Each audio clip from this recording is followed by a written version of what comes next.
So let's talk about Team USA. A question that's been floating around of whether Team USA has a clear leader or not. Team USA obviously is the USA team that gets sent out each year, every 4 years to the Olympics. Every country in the Olympics sends out their best roster, or at least the best roster that they can put out there for of players which were either born or naturalized in their country. Naturalized meaning when a person is born in one place, like Joel Embiid, who was born in Africa, and then they're naturalized in another place because they become a citizen of that place, like Joel Embiid did with the United States and also with France.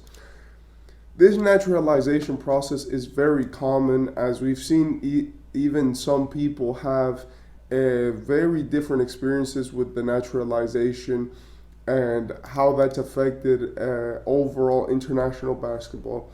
But what we do know that is certain is that players have a special ability when it comes to the Olympics to play harder, be better, and just in general just out have the output or some of the best output which they've had in their careers. The reason why this is because the Olympics are a special moment. They're a moment of where fans and players get to come together, and apart from money, like putting money to the side, because that's not a big influence in the Olympics, in terms of why the players participate. If you're a basketball player, because most basketball leagues pay you a good contract, but the Olympics don't pay you to be on the roster. So for basketball, it's really about the love of the sport and representing your country. These values were values which for a long time were very frowned against because people and players especially as they got older, as their consistency went down, as conditioning became more uh, like glorified, and as things started to change, it became very hard to get people to go to the Olympics, except for Team USA. Because Team USA has so many good players that even if it happens that one player doesn't want to go, there's still going to be superstar talent which is going to want to go to the Olympics for the US. We saw this in 2020 with Kevin Durant, Jason Tatum, Devin Booker.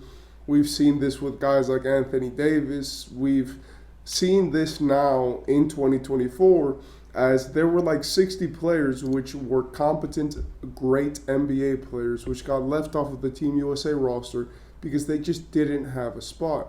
So in my opinion, the Olympics are tough, especially for the United States when it comes to selecting their teams. For this year, we know what the team is. I made a video on it. It's all the best players in the world, and they had exhibition games which they do to basically like hype up the Olympics and get the players warmed up, and so that the teams can play with each other before the Olympics, so that they can get used to, that Olympic experience. For these exhibition games, we saw for Team USA, obviously, a few different things which caught our eye, especially. I'm not going to be talking about the other teams because most other teams are the same as they were in the FIBA World Cup or as they were in previous Olympics or in terms of roster. We still have Germany being really, really good. We still have countries, like Bahamas like or like Serbia, like Slovenia, like Greece, which all are great countries, which have a lot of upside when it comes to what they could win in a one game situation. They could beat basically any team, and they obviously have NBA talent on their roster. So those teams are pretty good. But especially Germany, because they won the FIBA World Cup and they've been a great competitor. They play really well together. But the USA is the most interesting out of all of this because apart from the fact that they have that many stars, having that many stars poses the question of who is the top dog. Before the Olympics started, we obviously knew that Joel Embiid was going to play, previous MVP. We obviously knew that Anthony Edwards was going to go into it with a mentality of being the best player, and he literally said it on an interview like, I'm the number one on this team.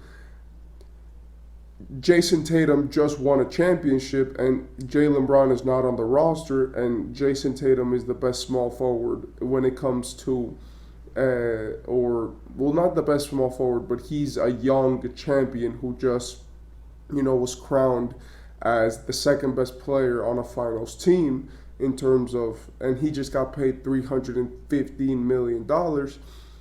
And then you have the vets, Steph, LeBron, and KD, which all have been finals MVPs, led their teams to numerous playoffs and numerous deep playoff runs, and have all been the head of the snake at some point in their careers. So the real question is, out of the guys which we have on the court, who is big dog? Who is number one? Who's getting the final shot? And this was a big question, especially for Team USA, as with so many guys with different skills, it was like, who are we giving it to? There was the number one obvious LeBron and KD debate. These are the guys who are the best. Give it to them because they've consistently proven that at this stage they can be amazing. We've seen that with LeBron winning now, I think, 2 Olympic gold medals, with KD winning 3.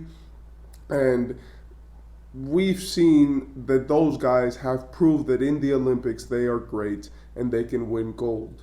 And in the NBA, they've proved it too. For Steph and a few of the other guys who can really shoot on this team, the argument was just give it to them because they are the most dominant. They are the guys who are going to be able to make the shots. Steph is obviously the best shooter in the world, so it was like, give it to Steph. If he needs the ball, he will be able to make whatever you task him to do. So that was the second option.